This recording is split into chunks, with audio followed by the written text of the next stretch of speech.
Your honour, मैं अपने client की दफ़ा में चंद गवाहों को पेश करना चाहता हूँ। इजाज़त है। जज साहब, मेरा नाम अजहरुद्दीन है, मैं इस मोहल्ले का पेश इमाम हूँ। रहीमदाद के घर मेरा बचपन से आना जाना है क्योंकि मेरे बचपन के दोस्त थे। मैं रहीमदाद को बहुत अच्छी तरीके से जानता हूँ, बहुत नेक और अच्छे लोग हैं। जो कुछ भी हुआ वो खुदा की तरफ से हुआ, इसमें बंदे का कोई हर्ज नहीं।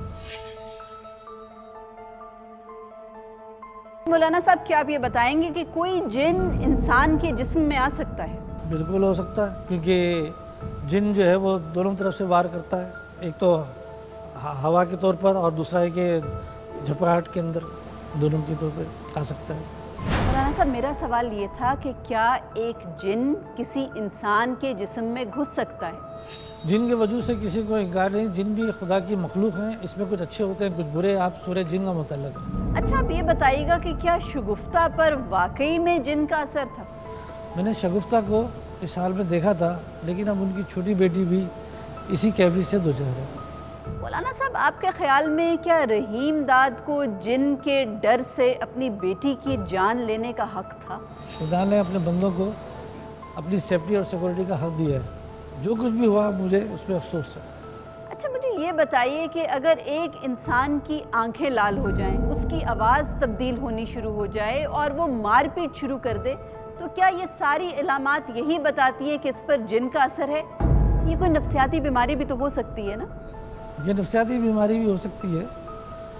मैं अपने इल्म की रोशनी में ये बता सकता हूँ कि रहीमदाद की बड़ी बेटी भी जिन्नात के कब्ज़े में थी और छोटी बेटी भी जिन्नात के ज़द में।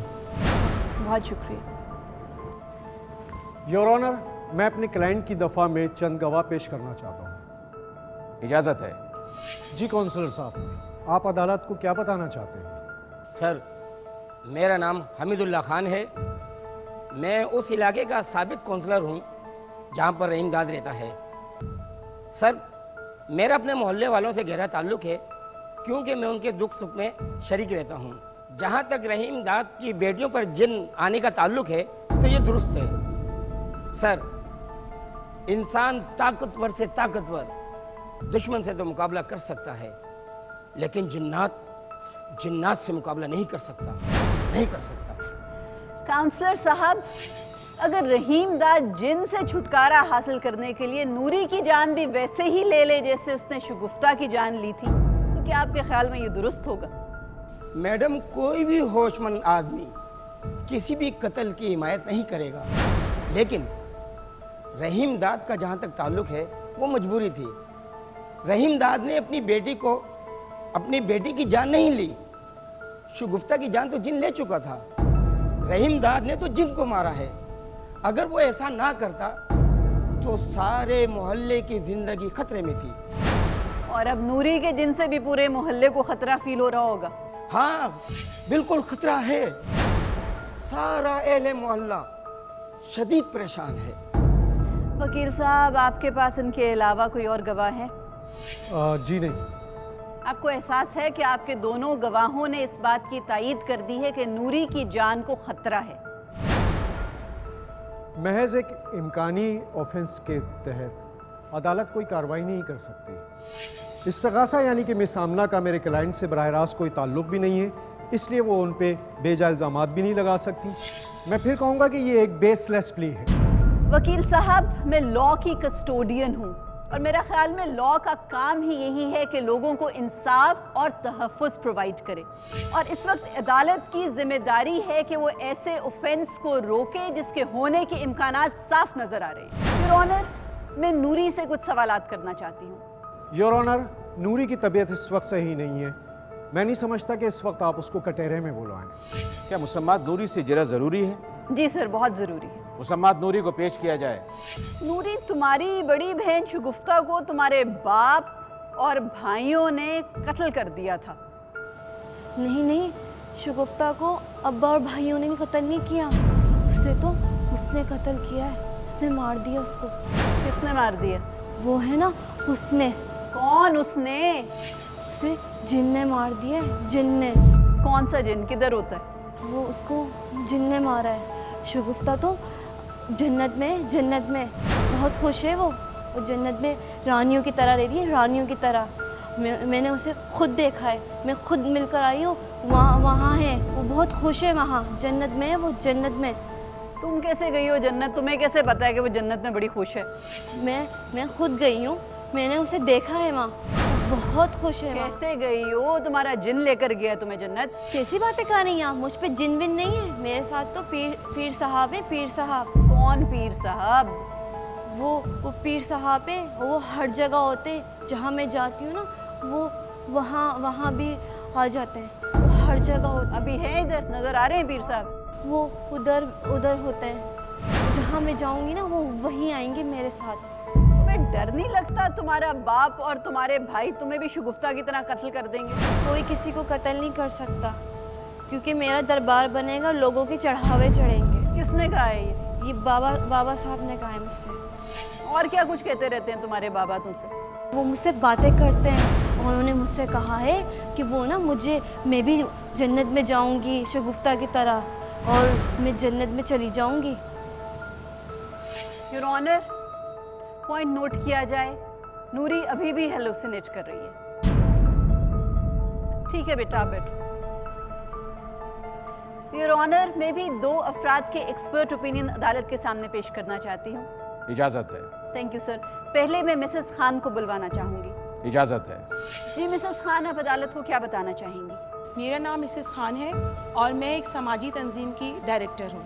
योर ऑनर, हमारी ऑर्गेनाइजेशन ने बहुत रिसर्च की है और हमारी रिसर्च के मुताबिक 99% लड़कियाँ और औरतें मुख्तलिफ नफ्सियाती बीमारियों का शिकार होती हैं। इनके कई समाजी और माशी अवामिल हैं, लेकिन इनका इलाज कराने की बजाय इन पे जिन का साया करार दे दिया जाता है, और इसी जिन के साये के चक्कर में ये औरतें बेचारी अपनी जान से चली जाती हैं। और मुझे बहुत अफसोस है कि शगुफ्ता मर्डर केस का फैसला भी इंसाफ के तकाज़ों के मुताबिक नहीं था, और अब यकीनन एक और लड़की शगुफ्ता की छोटी बहन नूरी, उसकी जान भी खतरे में है। योर ऑनर, एनजीओ वालों का तो काम ही नॉन इशू को इशू बनाना है ताकि उनका दाल दलिया चलता रहे। योर ऑनर, फाजिल वकील को अपने पेश किए गए गवाहों के सुपरस्टिशियस व्यूज तो काबिल कबूल लगते हैं, लेकिन कोई लॉजिकल बात इनके हलक से नहीं उतरती।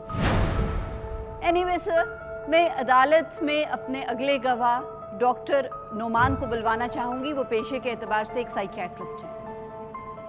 इजाजत है। जी डॉक्टर नोमान, आप अदालत को क्या बताना चाहेंगे?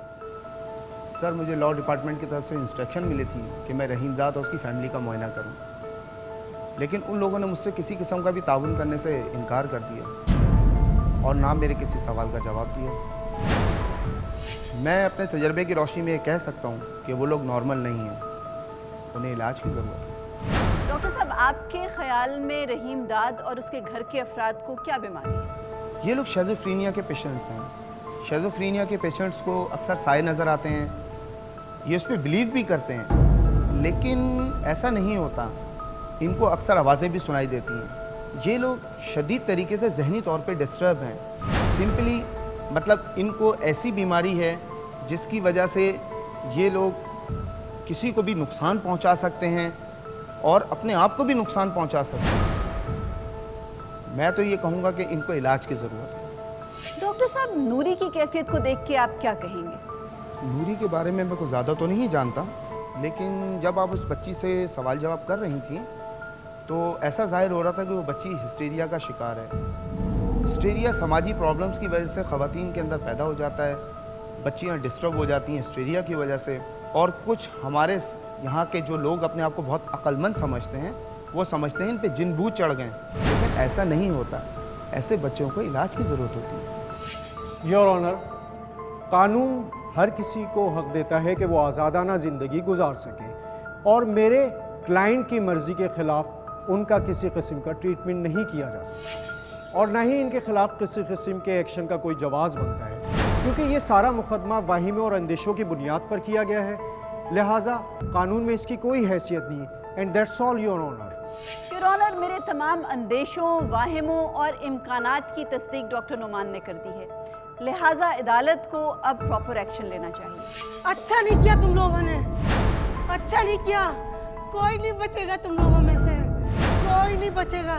फिर बाबा तुम लोगों को जला देंगे, जला देंगे तुम लोगों को, मुसम्मा सुगरा को खामोश कराया जाए। जला देंगे तुम लोगों को। Shut up! अच्छा नहीं किया तुम लोगों ने। तमाम तर बयानात और पेश करदा शवाहिद की रोशनी में अदालत इस नतीजे पर पहुंची है कि रहीमदाद और उसकी फैमिली शदीद जहनी बीमारी का शिकार है और उनको आज़ाद छोड़ने से नक्श अमन का खतरा लाहक हो सकता है। लिहाजा अदालत ये हुक्म देती है कि उन सबको मेंटल हॉस्पिटल में दाखिल करवा के उनका मुनासिब इलाज करवाया जाए। The court is dismissed. Court number 5 में आज जो केस पेश किया गया, ये वाक़या 2007 में हड़प्पा के चक 47L में पेश आया था। पूरे चक में मशहूर था कि शगुफ्ता नामी लड़की आसिफ ज़दा है और उसके अहले खाना समझते थे कि उन्होंने अपनी बेटी नहीं बल्कि उस आसिफ की जान ली है, जबकि दर हकीकत वो लोग शदीद नफसियाती आर्जे में मुब्तला थे। और ये सिर्फ एक शगुफ्ता की ही कहानी नहीं है। हमारे मुल्क के तूल और अर्ज में ऐसे वाक़यात आम हैं जो तवहुम परस्ती और ज़ईफ़ुल इत्क़ादी की बिना पर रूनुमा होते हैं। आप भी अगर कोर्ट नंबर 5 में कोई मुकदमा पेश करना चाहते हैं तो हमें ईमेल करें court5@sama.tv।